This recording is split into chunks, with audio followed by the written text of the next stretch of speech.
The movie, it's been getting good word of mouth amongst its fans. So with Thanksgiving coming up, don't be surprised if this continues. It's been getting weird word of mouth amongst its fans. Fans are happy that the movie's there, but I've been hearing from a lot of fans that they don't like some of the changes they made. They don't like the way they did things. Certain fans aren't really happy with the film. You say that, but you know what they say? They say it's different. I've even heard people say it's cheesy.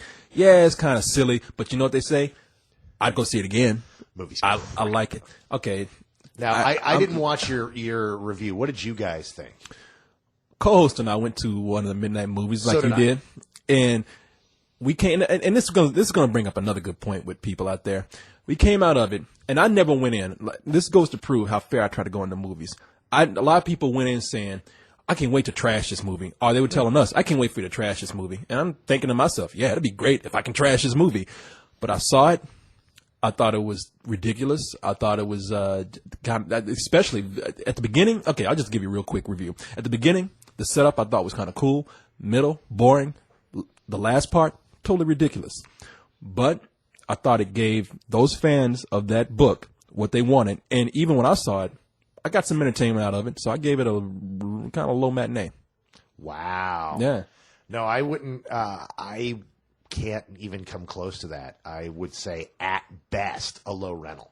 I really just, the thing is the movie's paced fine. Catherine Hardwicke directed this. Yeah, 13. And 13, The Nativity Story, and Lords of Dogtown. Lords of Dogtown, yeah. All competent films. But she knows how to pace a movie, and the pacing was fine.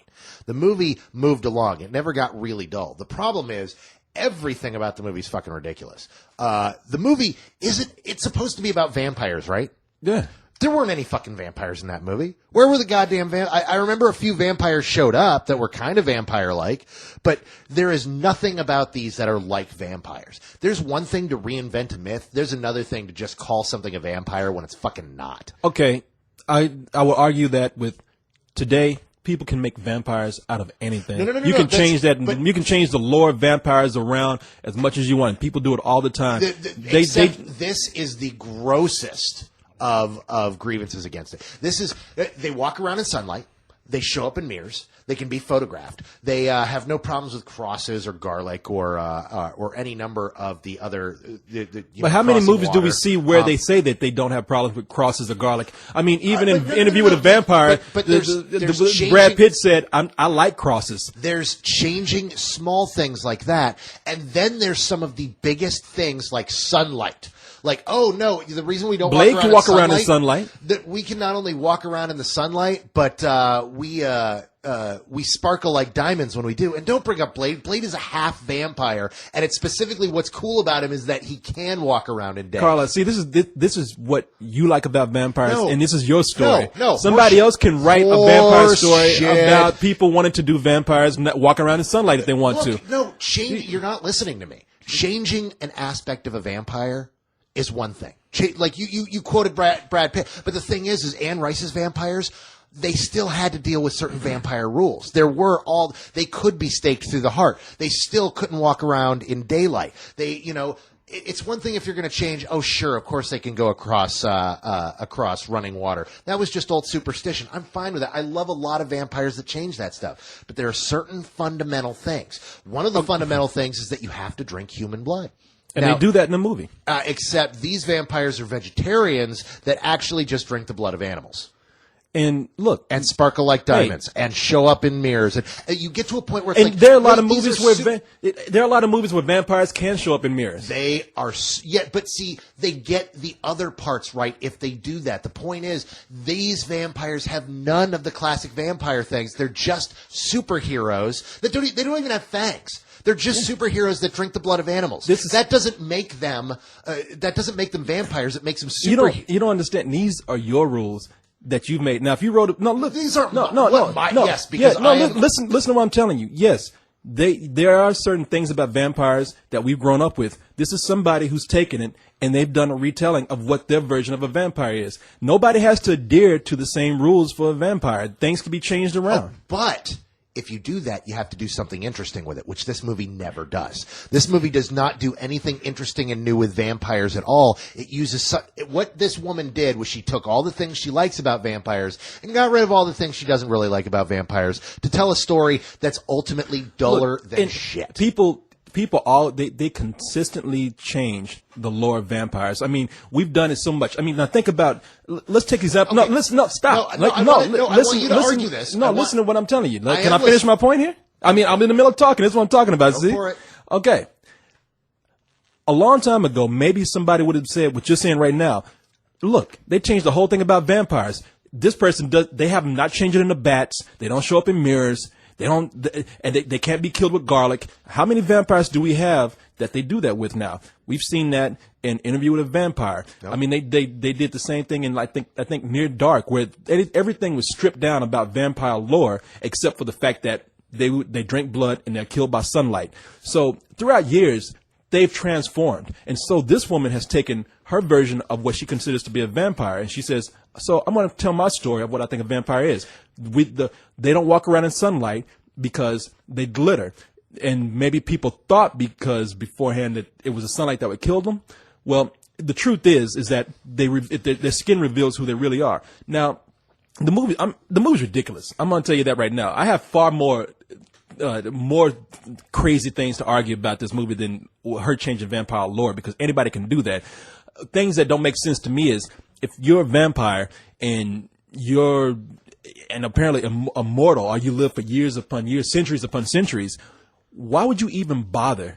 And you're strong, you're supernatural or super strength or whatever, you can fly. Why would you even bother going to high school? Oh, absolutely. Why? I think that would. And they say we're so nervous and scared about revealing who we are. Well, you're enrolling in high school. Yeah, you're giving yourself That's away the right next there. big problem, because they've never either heard of homeschooling.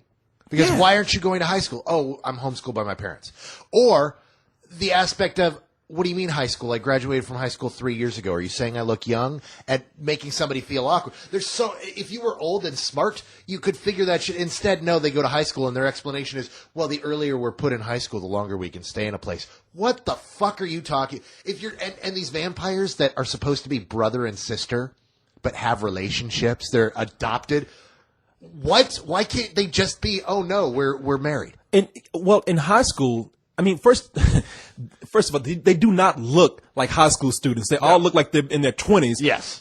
And if you do not want to give yourself away, first of all, don't enlist in high school. But if you are going to enlist in high school, put on some darker makeup. Don't be the weirdest fucking kids in school. Exactly. And everybody's thinking, oh, that guy Edward, he just doesn't get with anybody. No one ever says, well, maybe Edward's gay. We don't know. I mean, it's ridiculous right there. And let's keep following this train of ridiculousness.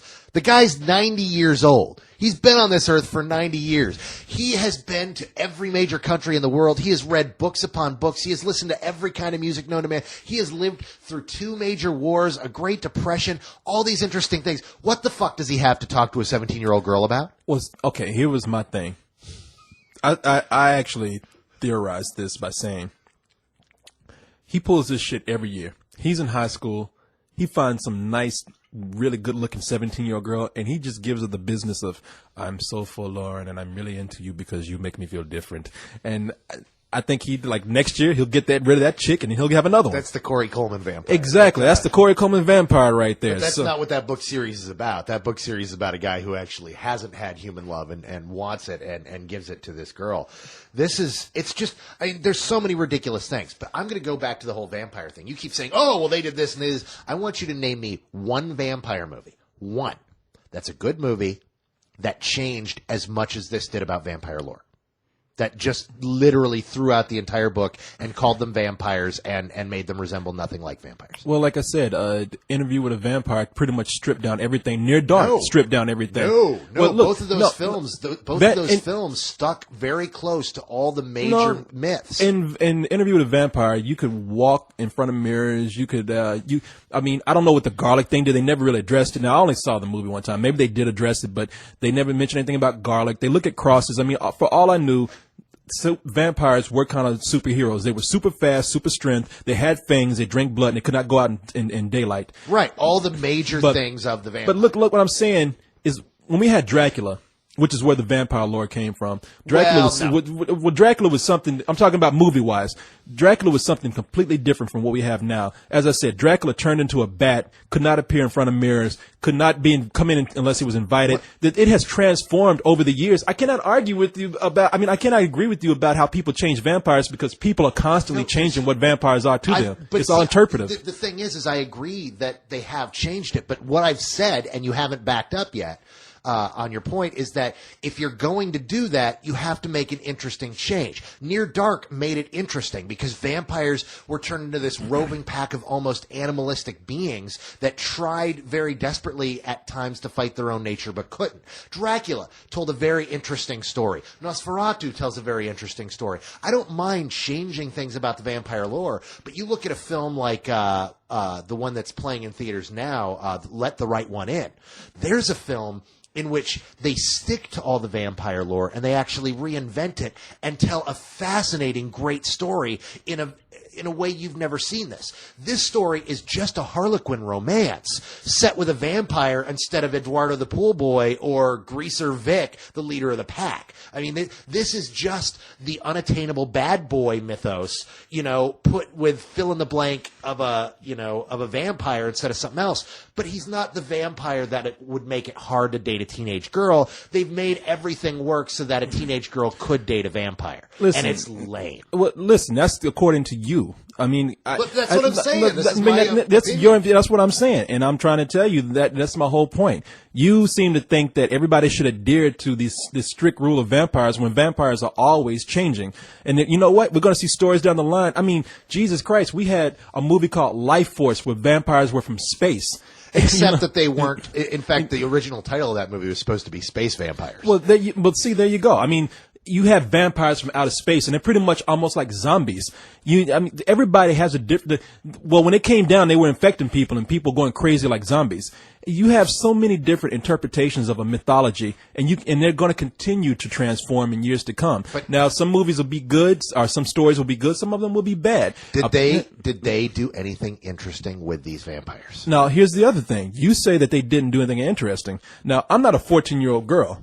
But apparently what this woman wrote, she wrote her version of what a 14-year-old girl would find interesting about vampires. It was a Harlequin romance. Something very romantic, something very smooth about them. And she changed the lore around to where, yes, they could walk around in sunlight, and instead of them saying, well, yeah, people think that we can't go out in sunlight because we will die. The reason why is because of this. My Little Pony. And look, while that might not work for somebody like you, and it might not even, and I don't even mind that part. Go ahead and explain it that way. Change it around all you want to. Make your own version of it. That's everybody has the right to do that. Interesting. Well, for some people, they did make it interesting. For 14-year-old girls out there, I'm not a 14-year-old girl, and I'm not reviewing this film for 14-year-old girls. Well, then you know what? The movie's not for you. It's not your target demographic. That's what I'm saying. No, what you're saying is, what you started out saying before is that this was crap. No, what you started out saying before is that people should stick to this sort of rules of vampirism. People should they should stick to the rules saying that vampires should not appear in mirrors, should be killed by garlic, should not look at crosses. If you're going to use an established myth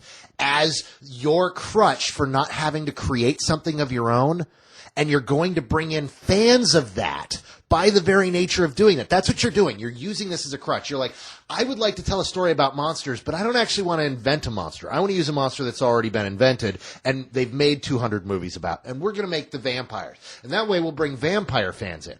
Except rather than doing the things that will please those fans, I'm going to use that crutch and just use the ones that I want to tell my little Harlequin romance. Now, doing that is fine. But what's also fine is having people like me who enjoy a well-made vampire film saying, you know what, that's a really shitty vampire story, and you're not actually making them vampires. Well, it's not your story. It's not meant for you. That's what I'm saying. You keep complaining about this like, I went in and I didn't get what I wanted. You are defending the hell out of this. No, I'm defending somebody's right to change the mythology around on something. I'm defending somebody's right to write what they want to and not stick to certain rules that you perceive right there. And I'm arguing the point that while you continuing to say, I didn't get what I wanted out of this. Well, you know what? The movie made $70 million. So there were a bunch of people who this movie was targeted towards that did get what they wanted from this movie. But what you're not talking about is the big backlash against it as well. I mean, there was a backlash before the movie was even released. I know, because there are those people that like this, and there's a strong contingent of people that really don't. I mean, here's the deal, man. I don't care. I'm like I said, I'm trying to be fair. I don't give a fuck what people think about this movie. I didn't care. I don't give a shit about Twilight. I didn't read the books. It's not my kind of movie. It's not directed towards me. But I'm listening to all these people who are getting upset at me and co-host because we came out of it and didn't say. That's what it. No, okay. no. I was wondering why you're getting so defensive. No, to me early on. No, I'm not. No, you're taking it back. No, I'm to being me. defensive towards you too, because you fall into those kind of people where it says it should be this, and it's like, well, yeah, it could be a better movie.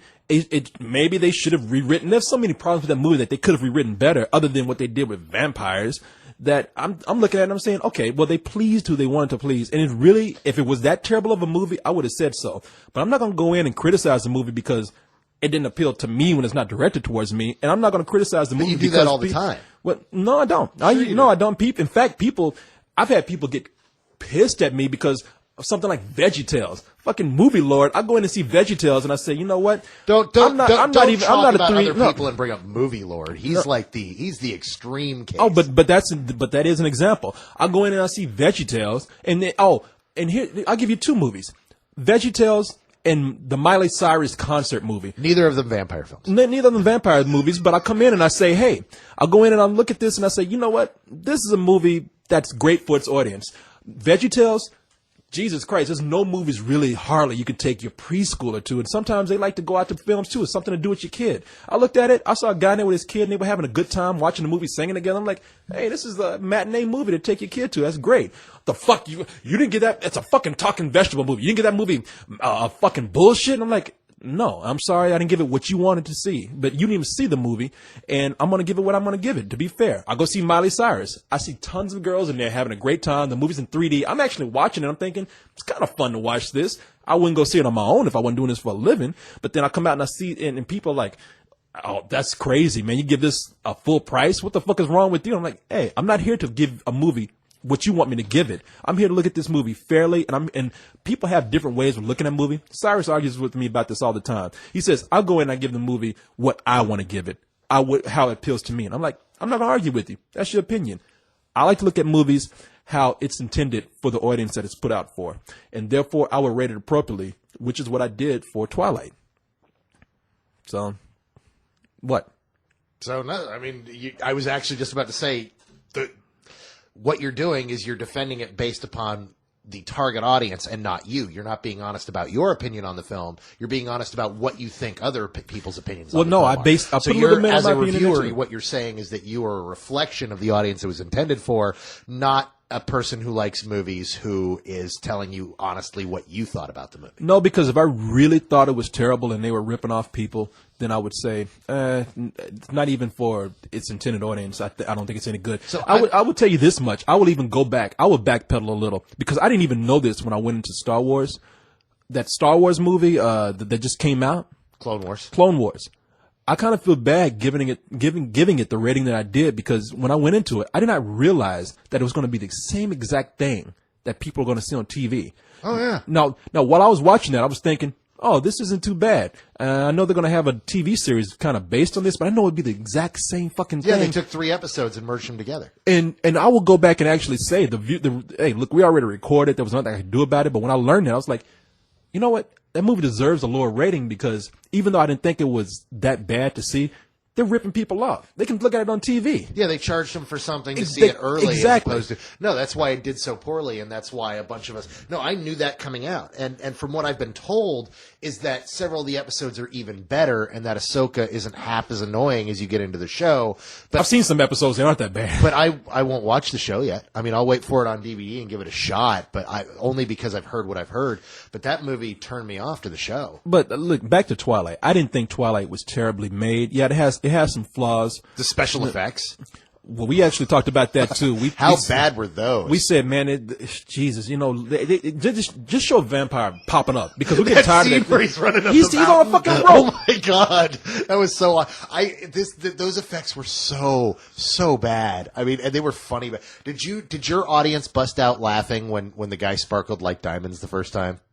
Because that's what I was in an audience. I was in an audience of women who were all like first night, like, oh, we're so excited, and they were laughing throughout moments like that. In the film. The people I saw it with, they weren't laughing, and they were chuckling at some other things. I mean, because the dialogue is incredibly cheesy. Oh, wow. And the whole shit with all these guys popping out of a look, it strategically placed fog. There's a fog machine there for people to make an entrance with. Yes. And yeah, that shit was ridiculous. But as I said, there were some other things that I liked. The guy that played Edward, look, I really like that guy.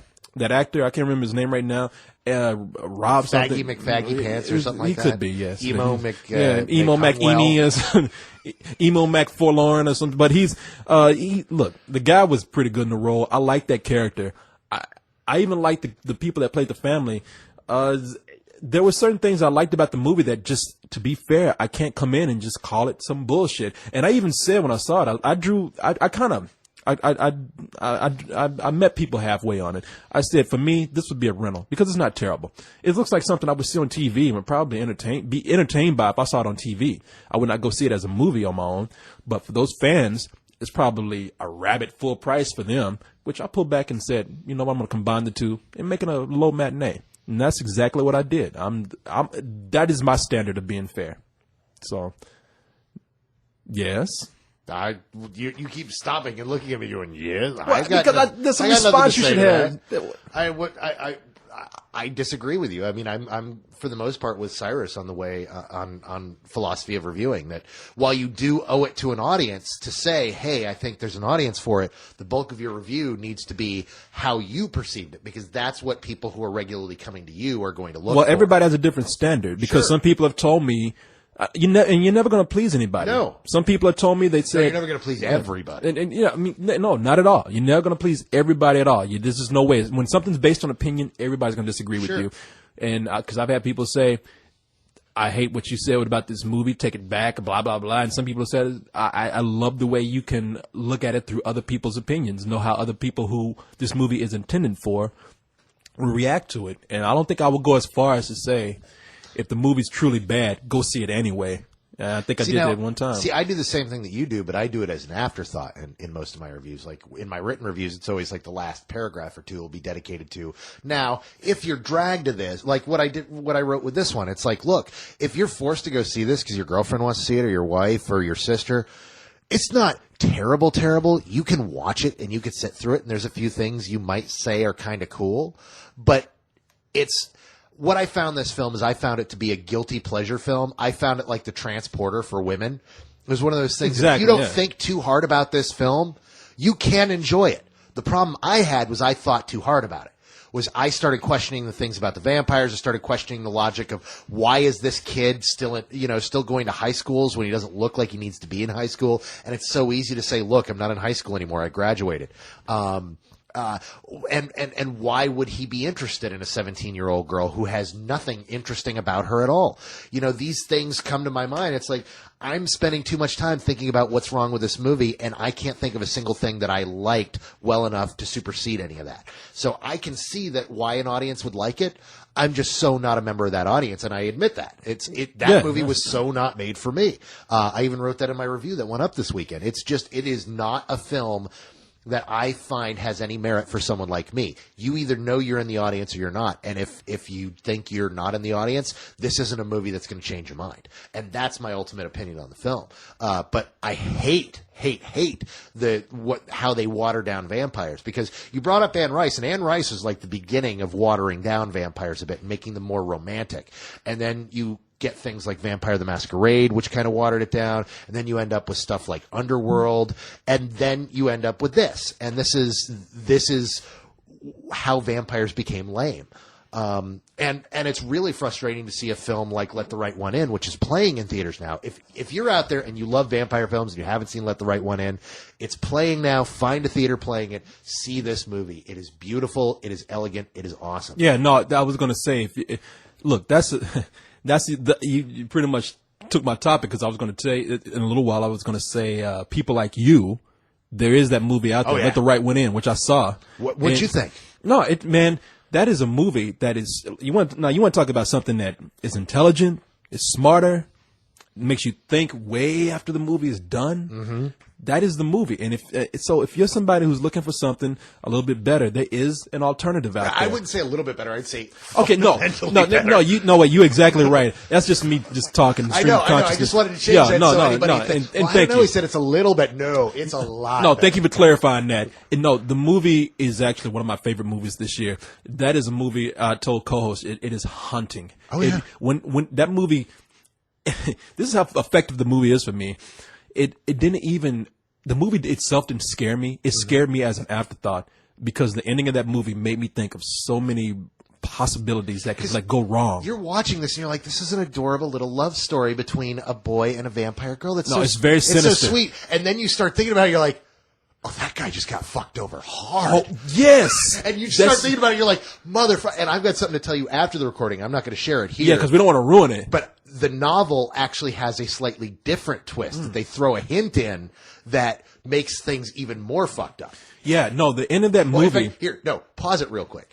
Seriously, Okay, I'm going to tell you because I want to hear your reaction to this. Okay, all right, we're going to pause it for a second. I'm going to tell him the secret to let the right one in. Because what I got from the movie at the end was not something that was very sweet, not something that was very nice. It was very sinister. So pause it. Okay. That's fucked, man. That's fucked up. And it makes so much sense for a certain scene that happened in the movie. Yeah. And what you're telling me, because I was going to argue with you and say, well, you know what? Because you said that this is a small foreign independent movie that's not making much money. And I was saying, well, they'll probably remake it. But now you said they want to remake it with teenagers? Oh, yeah. They want to remake it with sexy young teenagers, man. It's going to screw the whole thing. Because they're going to argue, look, Twilight did so well. Clearly, that's what teenagers want, is they want, vampire romance films. That's what we've got the rights to remake. And they're going to screw the whole film. Hopefully, they'll go back on that. I mean, I hope. But if you are looking for a great film, one of those films that all the members of the crew watch and go, wow, this is a really great film, this is that film. I mean, I've met a few people that at worst said, I don't think it's as good as everybody's saying it is, but it's really good. That's the worst I've heard about this film. Everyone else is in love with it. For those people who say probably it's not as good as I think, as everybody else thinks it is, they're probably like me. Because when I was watching it, I was saying, yeah, this is kind of slow. I don't see what the big deal is. But as the night went on after the movie, we were talking about it, and then I kept putting it through my head, and then I kept putting things together. And I was like, you know what? A movie that makes you do that, when you walk out and you keep adding stuff up and you get more from it than you ever did when you were watching it. Like, that is a great movie. And it's got such a great ending, though. I mean, it really is a very sweet film, even though there's so much sinister stuff to it. Yeah, it's sweet in appearances, but nah. I mean, that movie scared the shit out of me at the end, and it scares you in thinking somebody's in real danger here. And it's so good. Oh my God, see this movie. But yeah, so when you see a film like that, and then you turn around and see something like Twilight, it really is kind of like, man, that's so, it's just. Well, it doesn't ruin the fact that there is another good vampire movie out there. It just says to me that there's a different version of a vampire story out there for a different crowd. It doesn't ruin it for me at all. And like I said, look, Dracula was out as a movie. Vampires turned into bats. We don't ever see that right now. Sure we do. We occasionally see those. Well, occasionally, but we don't really see that now because the audience has grown. I mean, what was the last movie that we saw that wasn't some sort of comedy where a vampire turned into a bat? Well, now, first of all, vampire films have had there haven't been many good ones. We get a good. We've been in a dead zone for good vampire films for the longest time. Before Let the Right One In, the last really great vampire film was Near Dark, and that was 1988. Well, some people would argue with you that Interview with a Vampire. Some would argue, but a lot of people also don't like Interview with a Vampire. Some people don't like Near Dark. No, I know, but I'm saying, but okay, you've mentioned one other film in between that period of 20 years. Name another that was could be considered a really good movie. We're talking about three good vampire films in 20 years. It's kind of a dead zone. I'm not saying. And I guess the last movie where some people kind of turned into bats, but didn't they turn into kind of like creatures was what do you call it? That Quentin Tarantino movie. Yeah, and they actually turn into bats in the sequel. What you're thinking From Dusk Till Dawn, which is also a really good one. But let's look at something like your argument. Let's look at something like what do you call it? I Am Legend, which even back in the day changed the lore around. I mean, Yeah. they weren't vampires. I mean, they were vampires because they called them vampires, but they didn't even drink blood. I mean, they just kill people. So you see what I'm saying? There can be successful things that have vampire lore, which strips everything out. They can change it in the around. book, they were never called vampires, though, were they? They were hinted as being vampires. They could They were not hinted, come but they weren't called that. They were called that in the Vincent Price version. But and even then, I think maybe in the book they mentioned some sort of gene or cell that was vampiric in form. Mm-hmm. But I mean, for all intents and purposes, they were vampires, and there was nothing about them that was They didn't have fangs. They didn't fly. They weren't even super strength. They were pretty much zombies who could not come out in the light. But they are a version of vampire. So that's why I'm saying people should be allowed to play with that mythology all they want to. I'm not, and I've never argued that you can't play with the mythology. My argument is that you have to do something interesting and new and different with it if you do. And this film doesn't. I don't feel that this film does anything interesting enough. You might want to get close to that. That this film does anything interesting enough at all to warrant suggesting it to other vampire fans. Because it doesn't. It just strips them down, waters them down, and turns them into superheroes. And that's what disturbs me.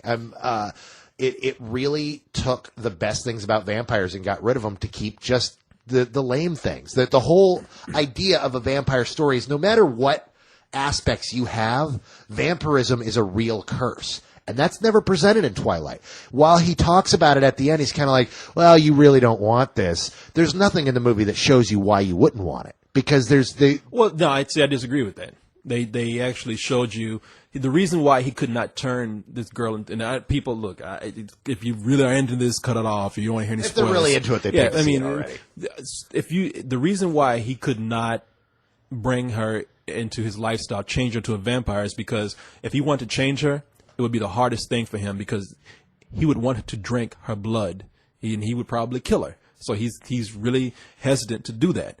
I still don't think that anything they did was interesting enough to warrant it being, considered a good vampire film. I think it's an incredibly weak one at best. And people who want to hate this movie, they will agree with you, but I'm fine if people want to hate me for saying that the movie is not bullshit. But when I saw it, I didn't hate it. I didn't find myself walking out saying, this movie totally sucks. And I've seen enough bad movies to where I would say that, and this isn't one of them. This is one of those movies that I hate it more and more the further I get away from it. The more I talk about it, the more I just want to hit it with a brick. It's literally one of those things that I have to stop thinking about because I'll just continue to hate it more and more.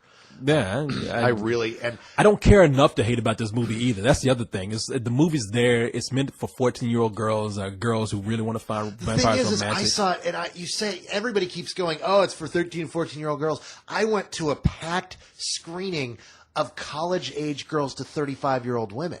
I was not in a room full of tweens. I was in a room full of people, my age and somewhat younger, but all beer-drinking folk who were sitting around wanting to see a good movie. See, we were there with girls who were clearly teenagers who had drove and they came in packs. Which theater did you guys go to? We went to the Westgate down south.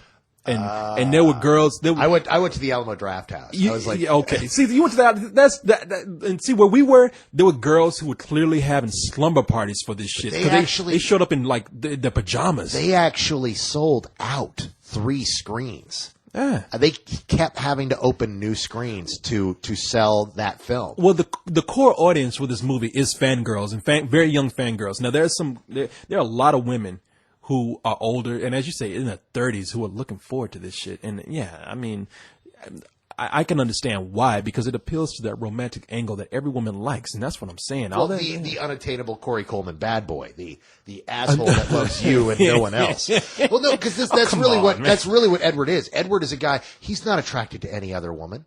He doesn't like any other girl in school. I mean, there's no other girls for him. He doesn't even have his own vampire girl, but here's this. And he loves her. But every instinct in his body says, I'm going to tear you apart and drink you dry. But this love that I bear in my chest is so strong that it prevents me from killing you. Isn't that romantic? And that's bullshit is what that is. Well, some girls see it as romantic. No, they do. To a certain level. I guess they can. How creepy of a stalker was that motherfucker? Like, she wakes up and he's like staring at her while she's asleep, and she's Oh, like, do yeah. you do this often? Only for the last few months. And she's like, and I'm just like, fucking creepy. And she's like, romantic. And it's like, no, I tried that once. I got a face full of mace. I spent a month in the pokey and I got a restraining order. Well, that's now- not romantic. Now, if you and I had walked in there, yeah, that would be creepy for us if we were vampires, though. If we were vampires, it would be sexy. And like, Exactly. he follows her around town. Were you following me? Well, just to see if you were okay. Oh, man, No, he was you a were crazy following stalker. me, you crazy motherfucker. Yeah, no, he is. He's off, man. Yeah, I agree with you on that. That motherfucker's weird. But in the movie, and see, this is one of the problems I've always had. It's what I call bed of roses syndrome. I don't know if you ever saw the Christian, what's his name? Christian Slater movie with called Bed of Roses, where in a movie, stalking is considered romantic. And then when stalkers in real life do it, people freak out. And where did you get the idea? Where did you get the idea that would be romantic? That calling me 80 times and leaving love songs on my answering machine would be sweet. Well, you see, Christian Slater did it. It was really romantic. And no. If you look like Christian Slater, it's romantic. If you don't, if you look like Carlisle, it's called stalking. Oh, yeah. No, man. Well, that's why we should show up and talk to people with a vampire cape on and shit. Maybe a widow's peak. But that was another one of the problems I had with this film, was everything in this film that this guy does is he doesn't do anything romantic. He never shows up with flowers or surprises her with her favorite item or listens to her intently in a conversation. Here's that one off thing about something she says that she loves and goes and does that for her and makes it sweet. No, he follows her around and secretly shadows her. Oh, That's yeah. not love. No, it's what you got to understand. He hadn't had a woman in 200 years. So no, that is weird. The other thing that was weird was that son of a bitch. He keeps telling her, "I can't be around you," but he keeps popping up. He won't let her alone. He's Yeah, like, I she's can't like- be around you, but I can't quit you. Yeah, exactly. Why can't I quit you? Oh well, man. So I think we've talked about Twilight quite enough. we've talked about Twilight for almost 30 minutes, man.